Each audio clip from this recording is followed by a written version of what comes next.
सर्वाधिक छत्रपती शिवाजी महाराजांची विटंबना. जय भारत, मी शीतल, जागृती न्यूज मध्ये आपल्या सर्वांचं स्वागत आहे. आज शिवजयंती निमित्त आजच्या विशेष रिपोर्ट मध्ये एक धक्कादायक मुद्दा. छत्रपती शिवाजी महाराजांची वारंवार होणारी विटंबना आणि त्यांच्या नावाशी तुलना करण्याचे धाडस नक्की कोण करते? या सर्व घटनांमागे कोण आहे आणि कारवाई का होत नाही, हे संपूर्ण प्रकरण आपण उघड करून आज पाहणार आहोत. खरंच यांची लायकी आहे का छत्रपती शिवाजी महाराजांशी तुलना करण्याची? आजही तुम्ही गुगल सर्च केलं तर सर्वाधिक छत्रपती शिवाजी महाराजांची विटंबना नरेंद्र मोदीजींचे फोटो फॉर्म करून तुलना करत भाजप आणि त्यांच्या समर्थकांकडून झालेली दिसते. युनायटेड हिंदू फॉन्ट या पेजवर 14 सप्टेंबर 2020 रोजी फेसबुक पोस्ट करण्यात आली होती. त्यात जय भगवान गोयल यांनी आज के शिवाजी नरेंद्र मोदी या नावाचं पुस्तक लिहिलं असल्याचं नमूद आहे. हे किती वादग्रस्त आहे. समाजकंटक अशी पुस्तके कशी काय प्रकाशित करू शकतात आणि कव्हर फोटो मध्ये मोदींचा चेहरा आणि महाराजांचा पेहराव दाखवण्यात आलेला आहे. इतकी विटंबना करूनही कोणताही ठोस कारवाई झालेली नाही.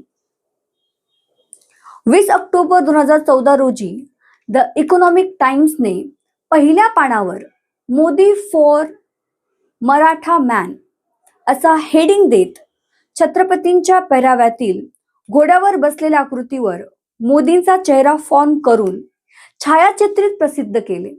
त्यावेळी योगेश चिले, चंद्रकांत विसपुते, शरद राऊत यांनी काळाचोके पोलीस स्टेशन मुंबई येथे या वृत्तपत्राविरुद्ध तक्रार दाखल केली.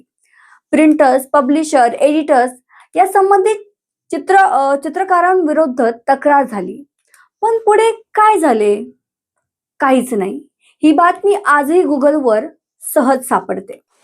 प्रफुल्ल पटेल यांनी नरेंद्र मोदींना थेट छत्रपती शिवाजी महाराजांचा जेरटोप घातला. त्यानंतर राज्यभर यावर अवमानाची टीका झाली. एका प्रकारे ही विटंबनाच होती, तरी त्यावर कोणताही गुन्हा दाखल झाल्याचे दिसले नाही. राजकोट किल्ल्यावर छत्रपती शिवाजी महाराजांचा निकृष्ट दर्जाचा पुतळा बसवण्यात आला. तपासात पुतळा निर्माण करणारा बहुजन विरोधी विचारसरणीचा असलेलं सामोरे आलं.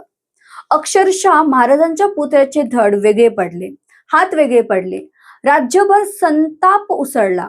या पुतळ्याचे अनावरण नरेंद्र मोदी यांच्या हस्ते झाले होते. पुढे या संबंधित व्यक्तीचे काय झाले याबाबत स्पष्ट माहिती नाही. पुतळा पडल्यावर ही श्रींची इच्छा असे वक्तव्य करणारे, तरीही अटकेसारखी ठोस कारवाई झाल्याचे दिसले नाही. त्याचं कर्तव्याचे समर्थन करणारे आज टिपू सुलतानवर बोलताना दिसतात.